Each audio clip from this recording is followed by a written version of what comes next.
Hello everyone, welcome to this episode of Triple T, and I wanted to have a chat with y'all about quantity versus quality. This is something that we've chatted about before, and I feel like it's as good a time as any to bring it back and have another discussion about it because, sometimes people are new and they haven't heard all of the stories, so I want to share some of these stories with y'all. So one of the things that we have to do as we are getting into, getting settled, all that good stuff, we have a very important question that we ask every week, and that is, what's in your cup? And I see that Adam's Exploits has already answered the question in an anticipation and knows what the question is. So I'm so excited that you are here and letting everyone know that you are drinking Poland Springs water. That's excellent. Today, what is in my cup, let me tell you, is... Here's my cup, here's my cup, here's my cup, getting it into the shot. I had to go brew some hot water, and we've got the Tazo Awake English Breakfast Tea with a little smidgen of this agave syrup stuff that's in the bottom, just to make it a little sweeter sometimes. So if you're out there as well, let me know what's in your cup so we can chat about it, okay?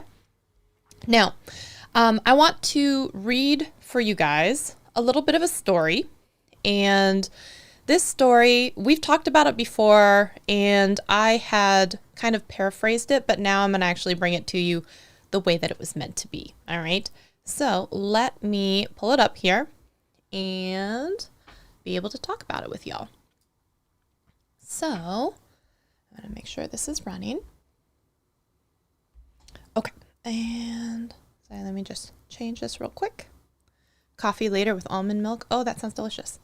Okay, so it says, quantity leads to quality, the origin of a parable. This is actually coming from an article online from Austin K. Leon. Okay, now it says, this came from a book from David Bales and Ted Orland, and the book is called Art and Fear. Now, he says, a ceramics teacher announced on opening day that he was dividing the class into two groups. All those on the left side of the studio, he said, would be graded solely on the quantity of work that they produced, and all of those on the right solely on its quality. So his procedure was very simple.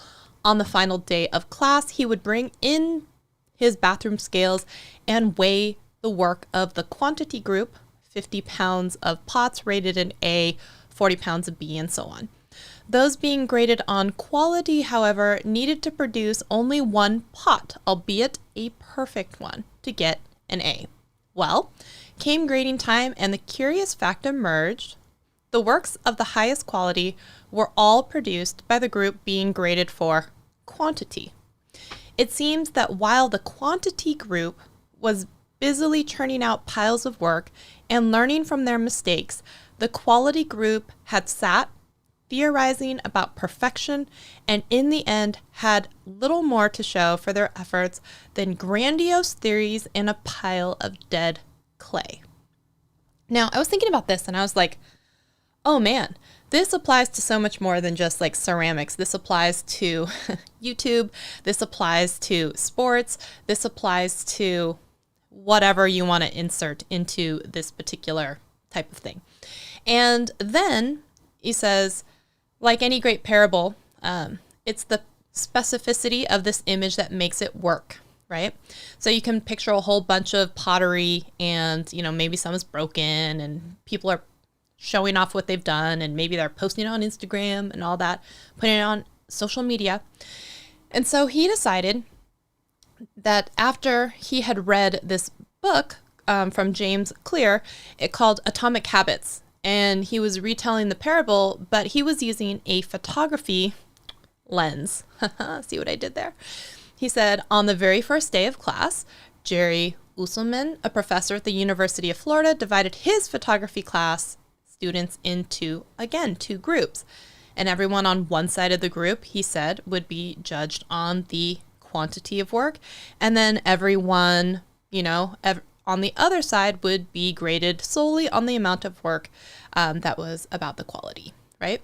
So again, with a system like 100 photos is an A and 80 photos, you know, a B and C, and as you kind of like go down and everything like that.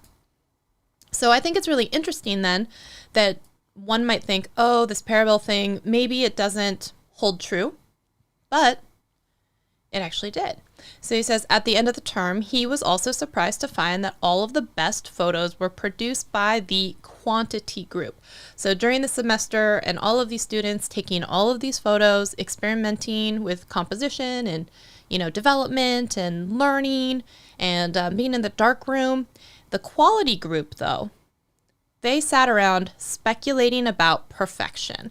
And in the end, they had very little to show for their efforts other than unverified theories and 1 mediocre photo. So I think it's really important that they said unverified theories and a mediocre photo. And he's like, this seems very strange to me, right? It shouldn't be like this if all you had to do was produce 1 photo. And I know that Roberto Blake has also had similar discussions before in the past, you know, where you said like sometimes you have to make 100 crappy videos, right? So that was always been one of Roberto's standing things is you got to make 100 crappy videos just so that you can get it out of your system and then start working on what makes you better, what, you know, is going to improve the process, all of that stuff. And I'd love to hear if you guys kind of have heard that, agree with that, any of that kind of stuff. And I think about this. Poland Springs Water again makes a second appearance in the chat from Annie Portalatin. Hey, Annie. Hey, how's it going? I saw that you just joined channel memberships. I'm so excited that you're here with us. It makes me super happy. In another week, I will be posting the members community post about what questions about YouTube, that kind of thing. So I think it's way too hot to drink. I think it's way too hot. I use the electric kettle, y'all, so yeah, I just effectively burned my mouth. Wow. Okay, we're just going to let that sit for a minute. We're just going to let that sit. Okay. So when we think about this, I always bring it back to something on YouTube though as well, right? So you've got people who have all these theories about YouTube and they sit around and they talk theory and they talk shop and they talk algorithmically about all of these things that they think are happening. And then you have people that are just out there testing, dabbling, finding out, and experimenting.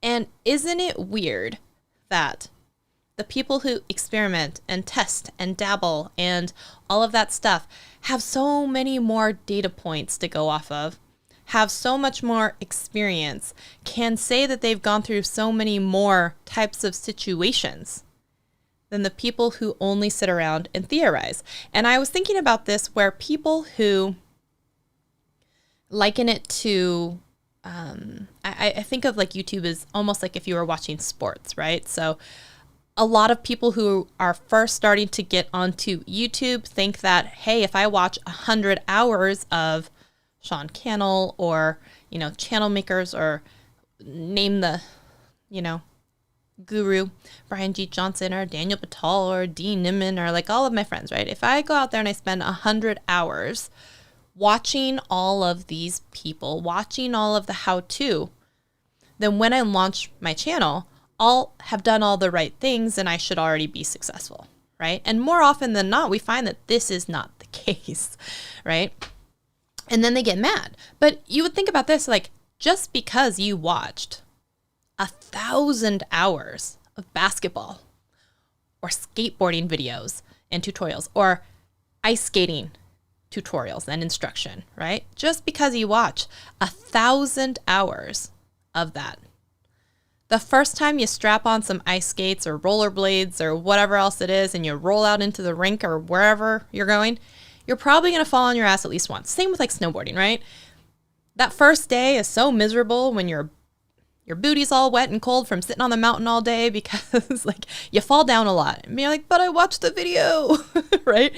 There's so much different in doing than actually just theorizing or watching other people. And it's just similar to what both of those stories, the parable and the person from Atomic Habits, is talking about. It's like they're the people who just stand around and theorize, and they have unverified theories, right? And usually a mediocre product at the end. You think about that for a second. Whereas someone like who's tried and failed and has learned and had some bumps and bruises and has some stories to tell, I think sometimes is going to be a better, more well-rounded, human / person / creator / whatever than the person who's only ever theorized. So then it starts to become a question though, quantity and quality when it comes to YouTube. And I want to chat about this because I think it's a fascinating type of thing. And so I would say, first of all, like, we've got these two things, right?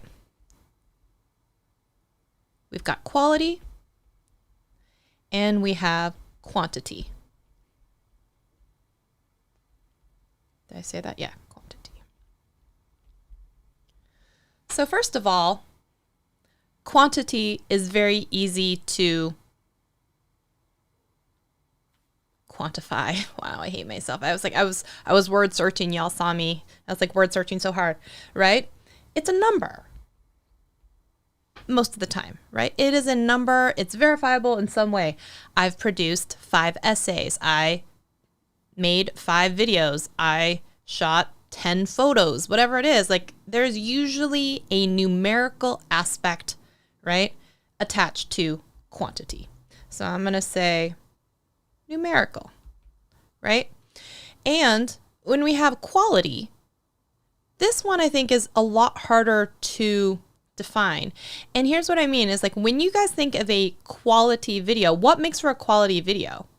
And I think one of the things about this is really, it's like a huge asterisk, because quality could be subjective, right?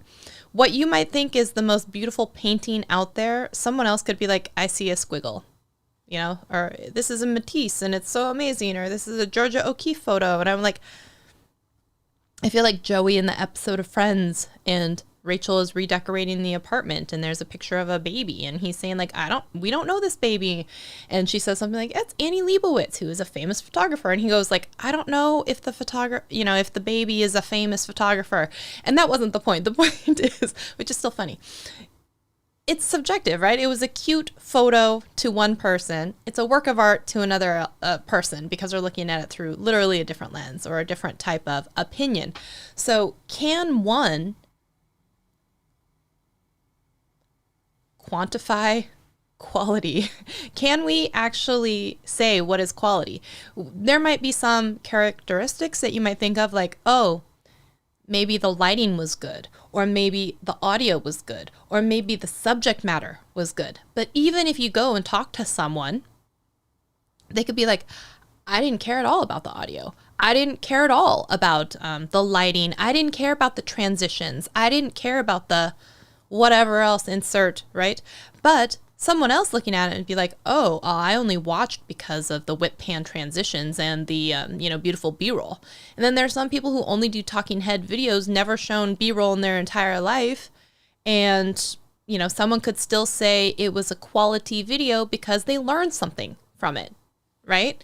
So I always have felt you cannot always get to quality until you go through quantity. And I think when you go back and you look at those, those lessons, parables, whatever you want to say, it kind of is the same as saying you have to go through quantity. You have to build the muscle. You have to have the experience. You have to do in order to appreciate how to be, if that makes sense. And I get it that quality there are some things that aren't as subjective, right? Like if there is like audio hissing all over the place because it's outside and it's windy and stuff like that versus a video that isn't, you could be like, this one has higher quality than the other. Sure. Okay. But wouldn't you, having filmed 50 videos, 20 of them outside and, whatever else, probably have learned that during? So it's like, which one do you want to theorize about?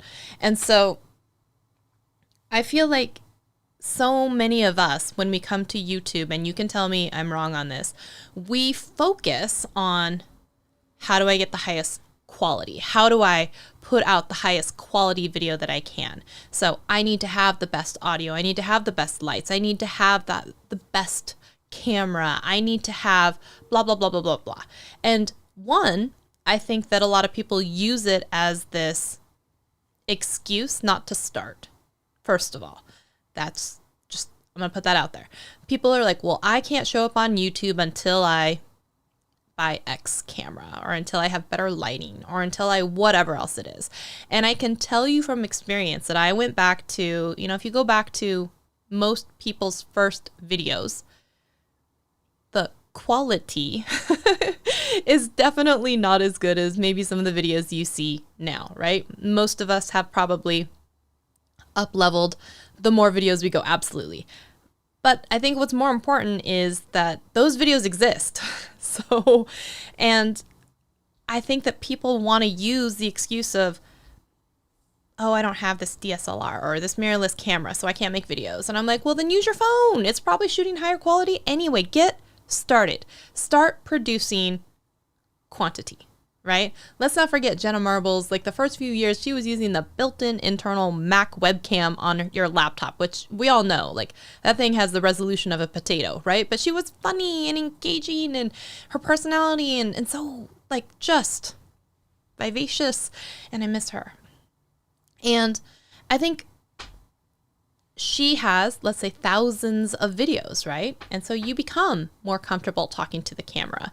And after you make thousands of videos and you can make eye contact with the camera and treat it like it's a person, you have to learn that versus theorizing what it's going to be like when you're on the other side of your first video, if that makes sense. And just being like, okay, I have to make eye contact and I have to pretend like it's my friend. But then you turn on the camera and you have this deer in the headlights type of moment, which happens to most of us. Or, you're looking at yourself in the viewfinder because you want to make sure I'm in frame, or you want to make sure all this stuff is happening, or, it didn't stop recording. And that's all stuff that eventually you kind of like learn to tune out or ignore or something like that. But even though you know that, your body doesn't have the muscle memory to not be reactive to it.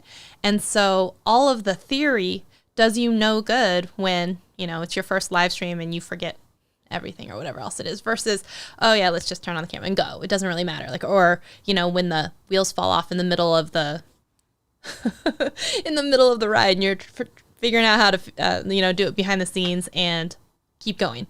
So all of that, which ends up coming from experience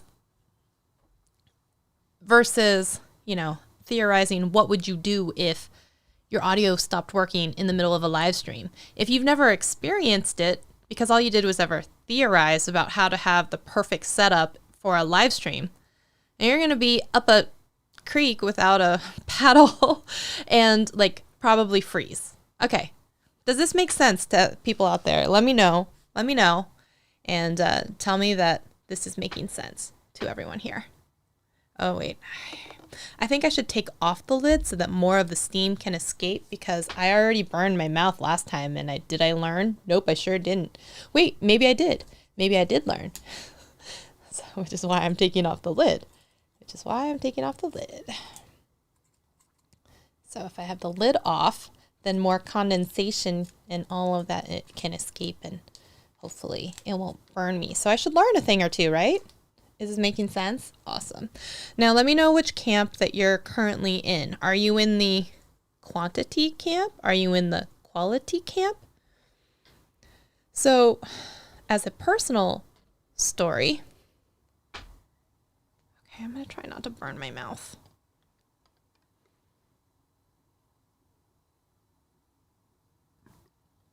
Still did it. Still burned my mouth, y'all.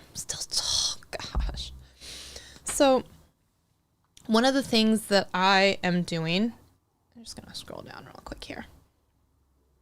As a personal story, I am now focusing on quantity. I'm trying to get as many videos up because I'm going to level with y'all since there's only like 3 of us here.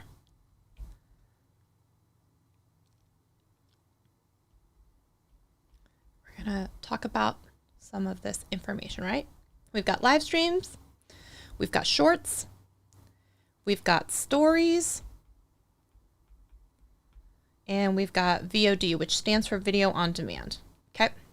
So these are the 4 types of content that are currently live stream, shorts, stories, and video. I wanted them all to be there. Kind of like that, right?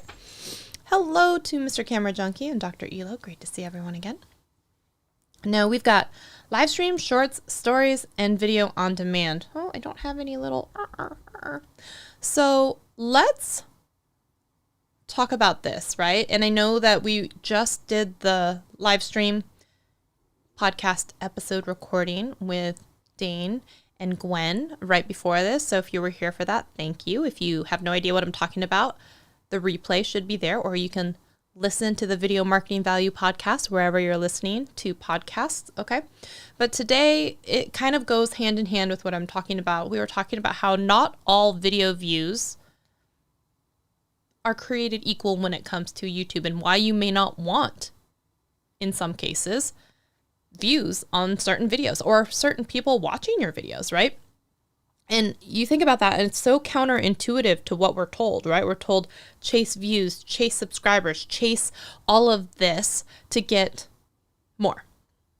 And we're coming out of the gate hot here with our hot take, being like, sometimes you don't want people watching your videos, right? Like and they asked me, like, who don't you want watching your videos? And I'm like, oh, there's lots of people that I don't want watching my videos, right? We want people who can take a joke, or people who aren't easily offended, or people who would actually do the work, or any of that stuff. Like, that's what we want here on this channel. And if that's not for a lot of people, and that's fine, because I think that the people who are here, then we rock hard together, right? Yeah. But when we look at this, exactly, we want the right people watching our videos. We want the right people. And I'm coming at this from before I was making videos, and I was getting a lot of people watching them, right? So like I said, I just privated 250 videos, and I privated 2.5 million views. And some people would think that's nuts. That's crazy. Why would you want to take away 2.5 million views on your channel? And I'm like, because they're not the right people watching me anymore. It's not the right audience that I want. And now I want a different audience. So if you want something different than what you had, you got to kind of kill off the stuff that you don't want to be known for, or, you know, what is holding you back, or what is stopping you from going on and getting the audience that you want. For me, I had a lot of people who were younger, beginning. They weren't spending money on my products or my tutorials or my courses. They didn't care about me as a creator or really anything other than a utility channel. And I wouldn't mind if I was making a ton of money on, let's say, my course, but I wasn't. And it wasn't also something I wanted to keep continuing to talk about, right? So, but if you look at it through the lens of, well, 250 videos and 2.5 million views or whatever, like, why would you want to give that up? And you'd be like, there's apparently lots of reasons I want to give that up, right? And so one of the things that I'm doing right now also is with live streams, which I've been doing for a year and a half now, right? But here's what we know about live streams. What do we know about live streams, y'all?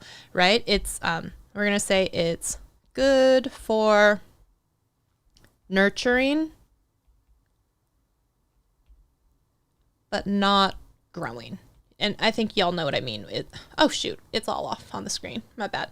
But anyways, the key point here was nurturing. It's good for nurturing an audience, not necessarily for growing an audience. And I think y'all know that, and I don't have to explain that to you. You guys get it, guys and gals, right? And we get longer view durations, usually because it's people who care about you, okay? So we've got longer durations, and it's good for building deeper relationships and community, right? So we know this. But I have a lot of people now who know me for one thing, and I'm trying to get them to know me for another. So live streaming is not going to be the only way for me to create content. And so I think we've talked about before when it comes to maybe repurposing and reusing. So when it comes to that, what would be better is if I did a whole bunch of like question and answer type of things, and I started ripping out individual questions, individual answers, and making them video on demand, right? It would be much better for something like that so that I could have some regular videos and have some live stream videos too. That's another way for someone who, especially if you're short on time and you want to be able to put out more content, live streaming and then being able to have someone rip out those parts and create videos, that would be something, right? But right now, I'm not quite doing that. So the other thing is, if y'all haven't seen, I have started doing a bunch of shorts. And the reason why, this is strategic, hopefully, right? And I'm sharing this all with you because you guys can follow along with me, and guys and gals, and we can see, right? We're trying to get new eyeballs on this channel.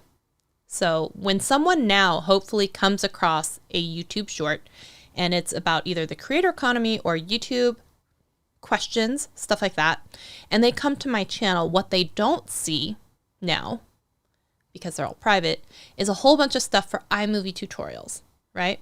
And that's even if you can get people to start looking at your channel. Hopefully they see you enough, right? So for me right now, this is strategic because I'm taking a specific question, a specific answer, trying to get it down under 20 seconds, and then also using that vertical video on Pinterest. I'm going to say repurposed across platforms. Okay, so I'm trying, did I say repurchase? No, it says repurpose. What? Oh, you're saying you spelled repurchase wrong. Okay, sorry. I was like, what? So one of the reasons that I'm creating a lot of shorts right now is I really want to get in front of new eyeballs, because shorts will be served up to people who don't always view your content, right? So I'm hoping to get new eyeballs on my channel so that I can breathe new life and get some new audience members here.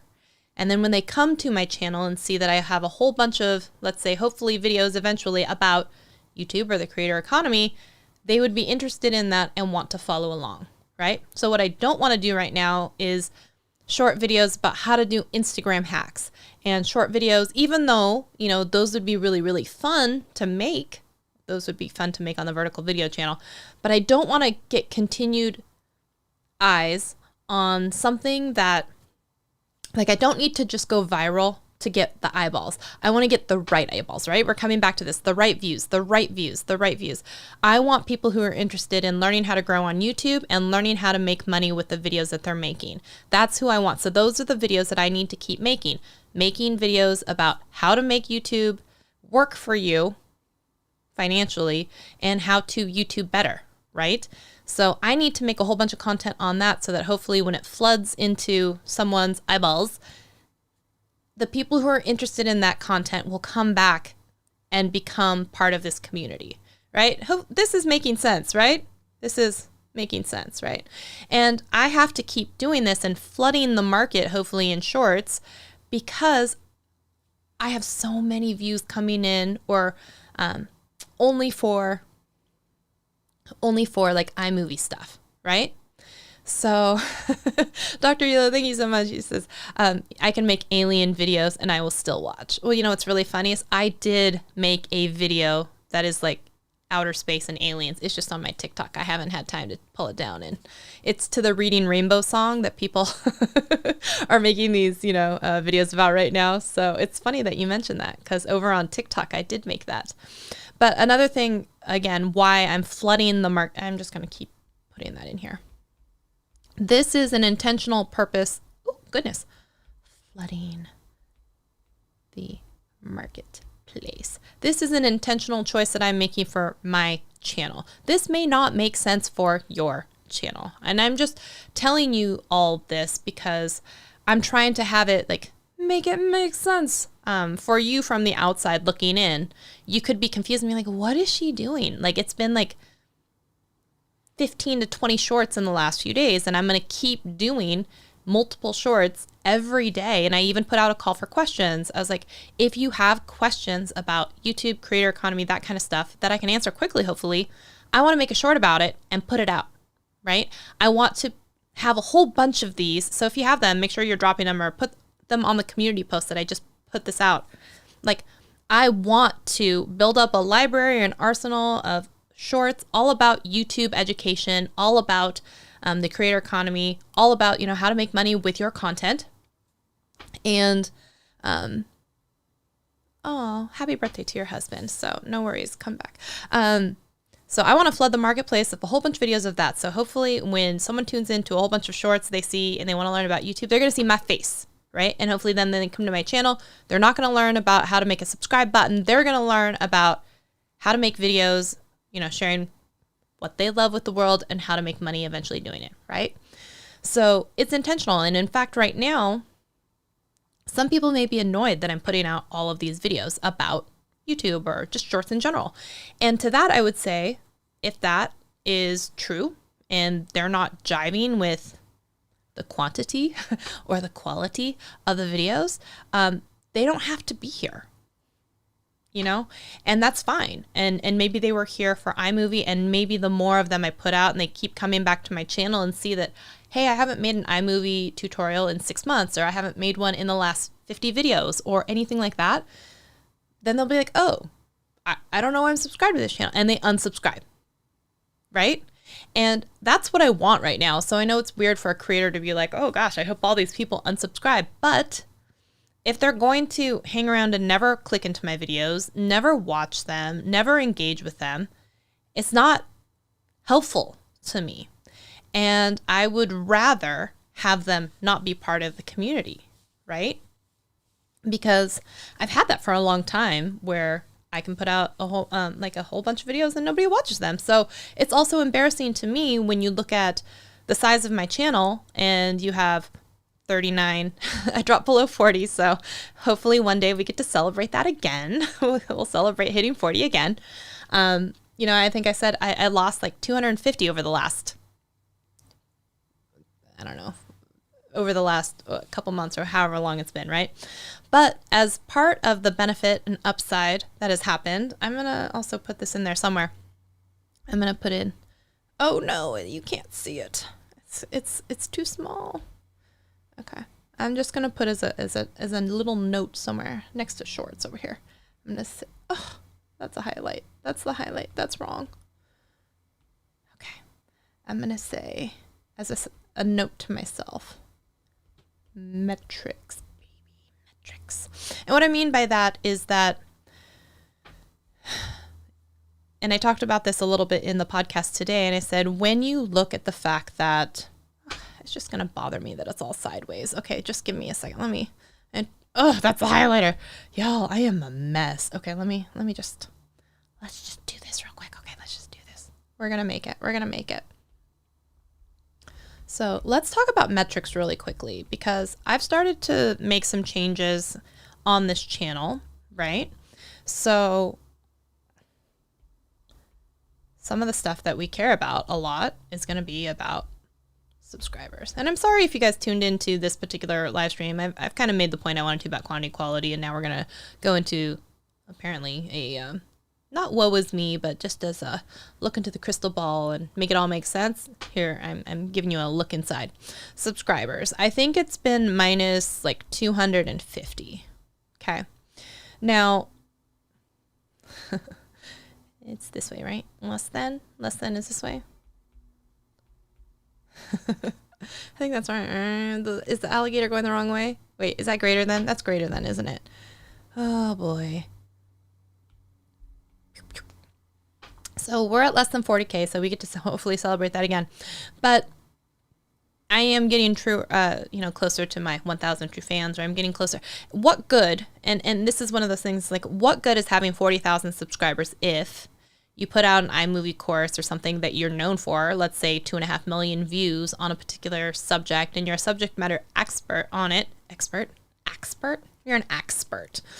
So that's just a subject matter expert about axes. Okay. I'm sure they have some fancy name for it. But let's just put this in perspective, right? So let's say you have 40,000 subscribers, and every time you put out a video, you get like 100 views. And you create a course. Is the alligator going the wrong way? No. Didn't you ever learn, like, the little teeth on the little guy? That's how you always think about it, is the little guy is always trying to eat the big guy. So if it's this way, it's less than, because the alligator teeth are on the other side. And if it was this way, it's greater than. Did you guys all learn that in school? As a side note here, as something, I don't know why this is a challenge, but currently there is a challenge on TikTok where they say, like, show us on screen how you add 93 and 97. And I was like, I don't even know why this is like a thing, but apparently I think it's also to demonstrate newfangled math. It's just different. But I was like, if you were doing this, I would always be like, okay, 7 and 3 is 10, and add 1 over here, and you add, so you're at 10 and you're at 19. And then I'm like, that's the answer, like 190. And I guess it's weird because now people are trying to show something like 93, 97. I'm going to give you another example here. Someone was trying to be like, okay, well, 90 and 90 is 180. Then you would take the 3 and the 7 and do a second thing here, which would be 10. And then you would add those two together and it would be 190. And I was like, okay. And then someone else was saying that they're 93. This is one of those like show your work type things, right? Where they're like, okay, so I'm going to take 7 and add it to 93, which means I'm going to have 100. And then I'm going to go in and I'm going to add 90. And then I'm going to go to 190. I don't know if you guys can still see that. Right? So apparently, if you think about it, this is just a great example, or not great example, whatever. What we have here are 3 different ways to get to the same conclusion, right? So what's funny is you could theorize, or you could do all 3 of them and then decide, oh, this one is the most efficient.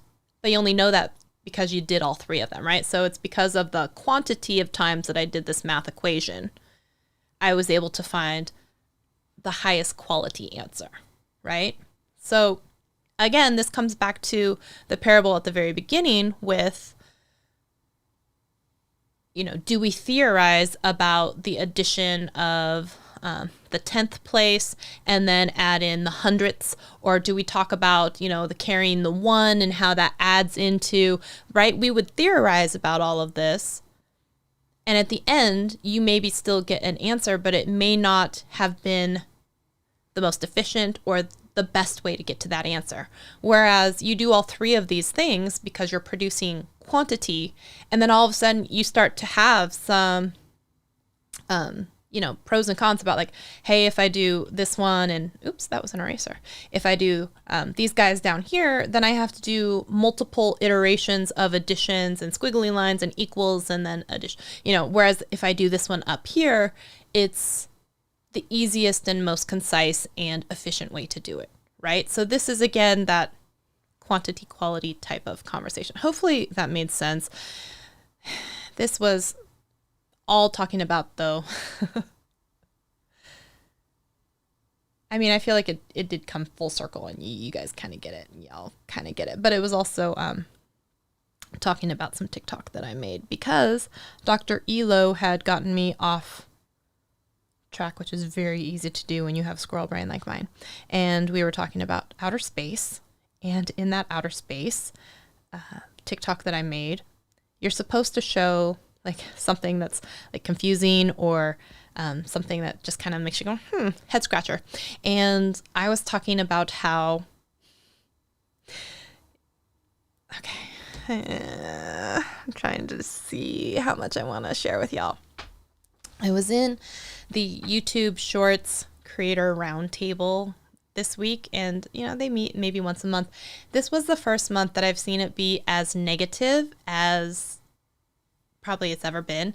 People were upset about the lack of clarity and transparency when it comes to shorts bonuses and music copyright claims and strikes, and there was actually a strike happening, and payouts and all of these different things. And some of the advice that I was hearing, some of it was really bad advice. And so, it's one of those correlation causation type of things. And, they're like, oh, you should do this. And I was like, my head is like, you really shouldn't do that. That's like,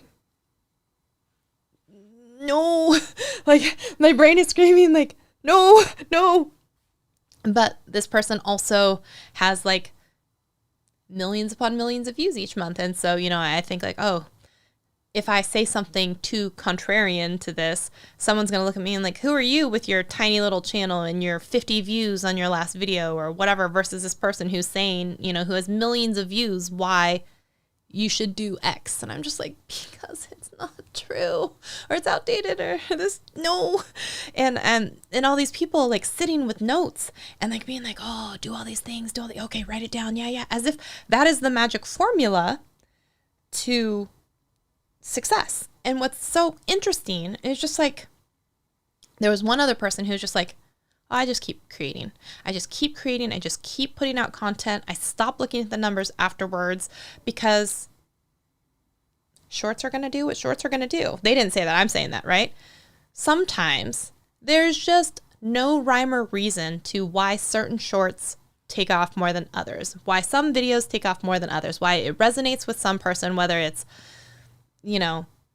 timely, the music, the subject matter, the person, the time it went into the short shelf.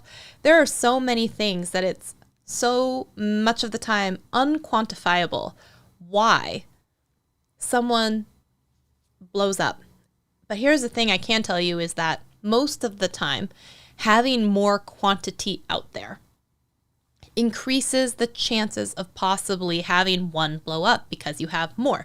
Whereas this is also going to come down to quantity and quality, right? You could theorize about what makes for the best quality YouTube short or video or TikTok or Instagram reel. Or you could make 100 Instagram reels and TikToks and YouTube shorts. And even if shorts are going to do what shorts are going to do, you have 100 chances versus one, right? And y'all know that you guys have maybe one video where you're like, I worked so hard on this and no one saw it, right? And then you have one video where you're like, I threw this up, I just came home from the gym, I just wanted to, put it up there, and I just had this quick thought and I wanted to share it with everyone. And that's the one that blows up. And you're like, but why? How many like TikToks or videos or something do you see where someone was like, wow, I was not expecting that to be seen by so many people? Like you don't know why, right? Sometimes it just happens. And I know that even that thought alone breaks people's brains. Sometimes shorts are going to do what shorts are going to do. I don't know. We got to put that on a shirt, right? But if you had 100 shorts, wouldn't you then be able to go back and either increase your likelihood of being found, discovered, blowing up, having viral stuff happen, or whatever, right? And so this comes back to why I'm also now creating as much content as I am. I'm going to make that video. I'm going to put it on TikTok. I'm going to put it on Instagram Reels. I'm going to put it on Pinterest. I'm going to put it on all these places because I don't know which one might be the one to blow up or why it might be the one to resonate with people. I don't know, but I can tell you that I have a better chance of being found by more people who are actually interested in the thing if I keep making videos about the thing that I want to be known for. Hopefully that makes sense. Right? So, but coming back to all of this, if you look at my channel, because I'm selfish and that's why we're here, we're going to talk about me. Deal with it for a little bit because I have so many lessons that I feel like I can share with y'all about things not to do, because I feel like all the mistakes that one can make, I have made them for you.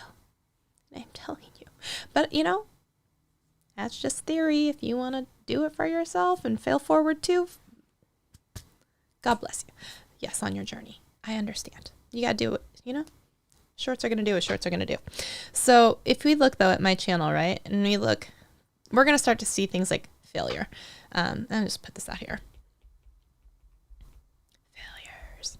Subscribers, right? Views. Right? So we went down minus 2.5 million views. We went down 250, I think, something like that, 250 videos. Right? And I cut off my likelihood of selling iMovie enrollments. Oh, you can't see that. Wow. My handwriting right now is atrocious. Okay. So once we start looking at all of this, right? If you're like, oh, wow, geez. So you've lost 250,000 subscribers, or sorry, 200. Wow. I've lost 250 subscribers or so.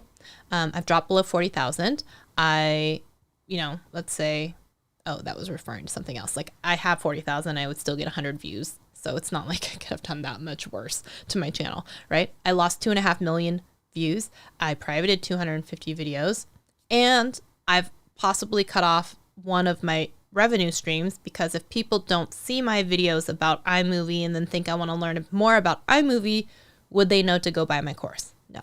But here is where I'm weighing out the other side of that, which is it was $190 I've made in enrollments, and that was a weird fluke, right? So this is what it's costing me. Enrollments, I've lost, let's say, $200 a month in AdSense. Okay. I've lost, I think it usually says I get, let's say, 200,000 views every month. Oops, that's not dollars. Oh, wait, there's an eraser. Views, right? So this is what it's costing me to change and pivot directions, right? 200,000 views a month, $200 a month in AdSense. Let's just say $190 in iMovie enrollments, right? But here's what I gain from actually making some of these changes, right? I get, ooh, that's an eraser. I get focused content. I get a clear audience. And I don't know if y'all saw it, but I had posted this in my Instagram story. I don't know if I posted it anywhere else yet. But the chart, if you look at it, oh no, you guys know how awful I am with charts. But this was my CPM, something like this. It was like, and then right about here is where I made the change and I deleted all those iMovie tutorials. And then what's funny is my CPM is now looking more like this. So even at the base level when it dips and stuff, wow, I am an artiste. Does that look like the stock market? Does that look like amazingness? Okay. So the delta between here and here is my new CPM RPM. And if you didn't know, CPM, cost per mille, which is just what is that, Italian for 1,000. And then the RPM is revenue per melee. So what that basically comes down to, CPM is what it costs the advertisers, pretty much, and the RPM is what you get. This is after, this is everything that comes in. This is super chats, stickers, thanks, the super thanks. I don't have access to that, but it's a thing. Channel memberships, AdSense.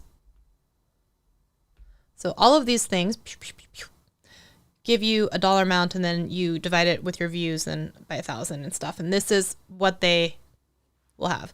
This can fluctuate quite drastically, like if you had super chats or if you had something else going on. But basically, the RPM is the metric that was hidden and obfuscated for so long, because the only metric that they gave us for a very long time was CPM. But with the RPM, this is, you know, what it costs advertisers. This is what we get. So this is the one that we care about, really. And I think y'all know that certain genres, areas, they will have different CPMs, right? They, like something in financial, like Graham Stephan, he theoretically, he could have like a CPM that's somewhere more like in the 50. Okay. Someone in beauty might have something more like, I don't know, 10, but they get a lot more in affiliates or something, right? Someone who's in the tech sphere might be somewhere sitting around 25. Someone who is in the commentary or something like that, if they don't get hit with all kinds of stuff, it could be low, or it could be like 15. So you see what I'm saying? Like it all kind of like varies. It all kind of depends. And so also that can be dependent on time of year and all that stuff. And how this is how much advertisers are willing to pay. So what's interesting is someone who has a super high CPM, let's just say it's financial advice. Okay. They could get 5 times less views. What is that? 20% of the views of someone else, right? They could make the exact same dollar amount as someone with 5 times the amount of views as them, but who is in like a $10 CPM. Put a thumbs up in the chat if that makes sense to you. Hopefully that makes sense, right? I'm not sure how else to explain that. So it could be, as an example, this is all theoretical again, you know, someone could have 100,000 views and someone could have basically 20,000 views. These are all pretend numbers, people. Okay, it's all pretend numbers. And this person could get, well, it could be 500 either way. I'm not saying it is. Okay. This is what happens when someone who has a very high CPM, RPM, okay, versus, or someone like a family vlogging channel. Sometimes those CPMs are pretty high too, because people want to advertise on something like that, versus like commentary, something like that. Okay. So this is sometimes how it happens. So I could be in a scenario. Okay. So when I was doing some of the iMovie stuff, tutorials, the CPM was honestly, why is it an eraser again? Oh, I double tapped. The CPM was sometimes around like $2. So for every 1,000 views, I might make $2. Okay.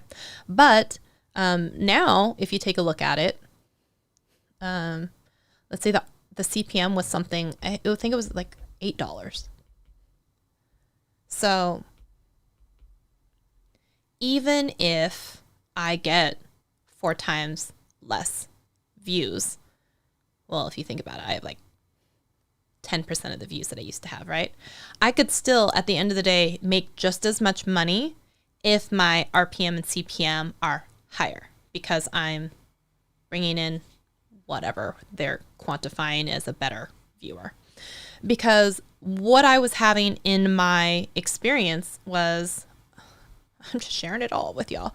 I had a lot of 16 to 24-year-olds, and not for nothing, okay, just putting that out there. Sometimes they don't spend as much money as sometimes maybe someone in the 45 to, let's say, 60 age range. I don't know, or 35 to 45, okay? These people, maybe more disposable income, right? And so a lot of people want to dunk on like Facebook or something like that. But sometimes Facebook can, if you're getting monetized and stuff like that, people spend longer on there and you can actually get paid out more per 1,000 views because of certain things. And because a lot of the people will spend money. It's like, it's a whole thing, right? So that's why I'm also a proponent of being able to take your quality videos and be a little platform promiscuous with them, shop them around. And of course, if you can try and make them more approachable or better for other platforms, that's of course the benefit that you're trying to do, right? We know a few things. Oh, I just took this great Skillshare class. Not sponsored by Skillshare, but Skillshare, if you're ever listening, hit me up. And Lily Singh, so she is a YouTube content creator, but she also has like a late night show, basically. And I think she has a book deal that she's done, right? And I just took her course on storytelling. And I thought it was a really good course. And this is on Skillshare. So if you're looking for a new course over there, this would be a good one to take. But what was interesting about this is she broke down one specific video and how she changes it for each of the platforms. And I feel like this is an episode that maybe we should have and a conversation we should have more in depth. But as a general overview, so she has one video and it's going to be a 16:9, right, on YouTube. And there's certain characteristics of a YouTube video, right? And then she's going to take that same video and then she's going to put it on Facebook. And I forget exactly what it was, but let's just say it becomes a square with the 16:9 here in the middle with her branding on top and then burnt captions in, because she said that almost, so like the majority of the people are watching no volume and you only have the first few seconds to really grab their attention and entice them before they either, you know, scroll away or whatever else. And you only get a monetizable view if they watch so much of it. So it was really interesting for her to kind of talk about that. But then she said, oh, we're going to move over to TikTok. I'm going to take that 16:9. I'm going to turn it into this 9:16. And then not only that, I can't, because it's only like a minute, I'm going to just take out like 2 or 3 jokes and I'm going to put those over there. And then I'm going to do something else when it comes to IGTV, right? So also that 9:16. So I know that this course was a little bit older because she was talking about IGTV, which is obviously gone away now. But she was saying specifically about the 15 seconds, and then which was what you used to get in the preview before then you had to click in to get into the IGTV. Raise your hand if you remember that. She said, so at 15 seconds, it already has to be interesting enough for you to want to click into the video. So go from here where you're previewing it to go to here where you're actually watching it. And then she said, you know, TikTok, they don't care about so much of this. So I have to take the best 2 or 3 jokes or whatever and pull that out as the 30-second thing. And then over on Facebook, if you don't have burning captions, like you're just SOL, you're just not going to make it. And it's just like on YouTube, right? All this stuff is happening, but I have more time. But what's really like these last 20 seconds are really important to do things with. So I just thought it was a great look into her mind about how she takes the same piece of content and how she's going to split it up or do different things based on the platform that she's going to put it on. So that's, you know, just very, very smart. And when you think about when you have a team, when you're able to do something like that, great idea to do that. But very telling to know, right? This is one piece of quantity, or this is one piece of quality content that she's ripping out and putting everywhere. And she is trying to produce quantity, right? But it's still quality. And so she's also like, even when we're filming it, we think about how much spacing and framing there is so that if you are going to slice down the middle for a 9:16 or something, that it's still going to look good. So I just thought that was a great way to think. And if you think about it now, she's taking that same one piece of content that she's made and putting it on all these platforms, optimizing for each of the platforms, but getting monetized for TikTok, even if it isn't great, getting monetized on Facebook.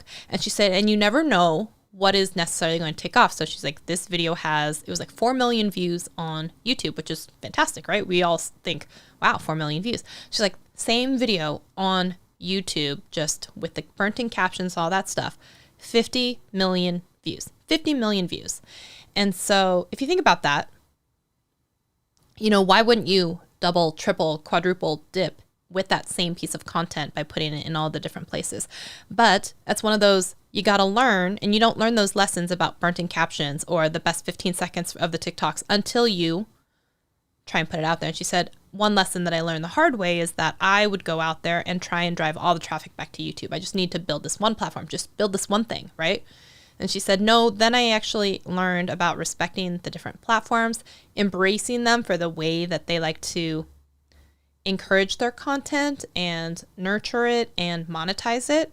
So she's like, so I'm happy now to kind of cater to all of these different platforms, but you have to learn that lesson by putting it everywhere, by making the videos, by going through these exercises. And so I just think that's a really important lesson, that this is all coming full circle as to, you know, what she's doing about putting this content everywhere, but you have to have enough content to learn these lessons. And so when it comes to myself, which was up here, right? Here I am up here. I've learned some of these lessons. I've learned about how 2.5 million views maybe isn't beneficial to me, or I've learned how losing 250 videos was killing. We can even say that by cutting off all this dead weight, I've been able to increase my profitability as a channel. So I don't need to chase 200,000 views per month. I just need to try and figure out how to get 40 or 50,000 views with my new style of content with higher payouts. Or imagine if I could get to, 200,000 views with my new content, making more money, how it's actually going to end up making me more money in the end, even though it's costing me money now. Hopefully this is making sense to everybody. Can I get some hearts or something in the chat, because I feel like I need some love. Okay, I need some love right now. But yeah, if you're looking in from the outside, you could see a whole bunch of reasons why this is an awful idea and this is bad, and how it's all going downhill for me, right? Oh, but if you think about where I was before, 40,000 channel subscribers, let's say, but I put out a video and I get 50 views. Now, if I'm at 39.8, subscribers, and I still get 100 views, but those 100 views maybe are from new people, or, and the people are leaving, or I'm getting people who are wanting to sign up for coaching, or I'm getting people who want help with, branding or business stuff or whatever else it is, then maybe I'm making up the money that I'm losing from the AdSense or whatever else by increasing that piece of pie on something else in the revenue pie. So hopefully that makes sense. I see no hearts in the chat, and y'all, okay, I'm like Tinkerbell. If I don't have any, not applause. Here I am pouring out my heart to y'all, and you can't give me a heart emoji. Thank you, G. Michael Jr. Appreciate you. Yes. And so I just wanted to come back again, wrapping it all up into quantity quality is this whole idea that so many people have about making the best YouTube video, making the highest quality YouTube video, stuff like that. And it's not always about that, because it's not. D. Niven in the house. Great to see you, buddy. How are you? If you're around and you want to chat, please let me know. I'm happy to throw you a link. But it's really, really important when you are putting into practice this stuff when it comes to your own YouTube channel, right? Sometimes you're not going to learn these lessons many, many years now that I'm into it until you put out a lot of videos. But what stops so many of us is thinking we have to hit this bar, this quality bar. And again, quality is so subjective. We talked about that at the beginning. We talked about it's hard to even be able to quantify what quality truly is. Like, how do you How do you do that? And most of the time it's going to come down to the more videos you have, the more experience you have, whether it's life or videos or speaking or whatever, the more that you do it, the better that it is. And that's true of the parable with the pottery class. It's true with the photography class. It's true for all of that. Yes, my writing is spectacular. Anyone who's listening on the audio version of this podcast, my handwriting is atrocious, apparently, on a tablet, and Dee Nimmin is making fun of me. Thank you for that. Thank you for that. So, oh my goodness, what is this? Dee Nimmin, you're moving. I feel like we need to catch up then. You're leaving and going someplace else. I need to hear all the details. You can't even read your own writing. Yeah. So I just want to highly encourage you, if you're feeling like, hey, the quality of my videos is not good, I would encourage you, I know this could be contrary to what some people would tell you, and what can I say, I'm contrarian in just that way, is that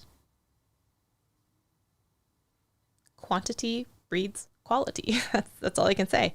And so I think that the more at-bats that you have, the more that you step up to the free throw line, as many scenarios, sports analogies as you can think of, the more times you kick a field goal attempt, the more chances you're going to have to score. You're going to learn some things along the way, and you really just got to put yourself out there and do it, because it is a muscle and you have to keep working it, and you have to keep soldiering on and going forward. You're going home, Dee Nimmin. Oh my gosh, that's amazing. I'm so happy for you that you're finally going to be able to go home. Wow, that's amazing. I'm so happy for you. Wow. Wow. What's the first thing? I know you've asked this, I've asked you before, what the first thing you'll do when you get home after you hug your brother, check in on the condo and all that stuff. What's the thing you're looking forward to most doing first when you get home? Let me know. Pixel P, I did see your message. I will also be going into the chat to look at what you sent me. So I will do that. I didn't forget about you. I just haven't had a chance to look at it. And for everyone else out there, if you want to participate in getting a question in, go to the community tab and, post a question.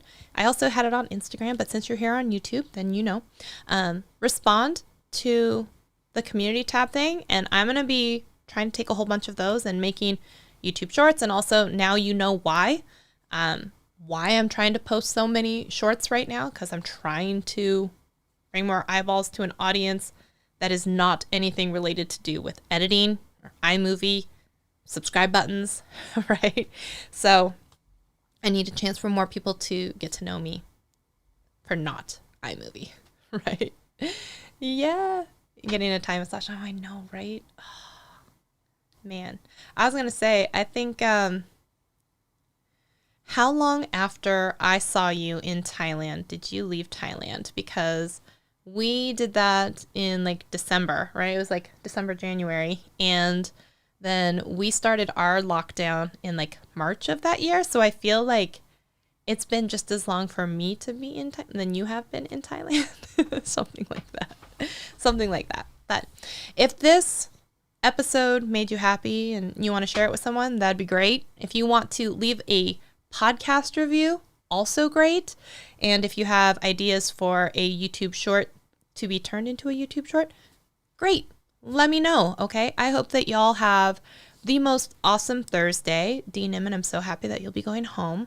And also, if you want to be around in the community, make sure you've joined and hit that subscribe button.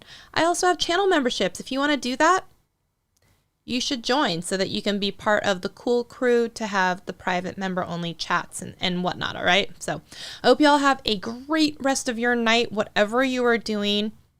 Peace and love to all of you. I'll see you next time.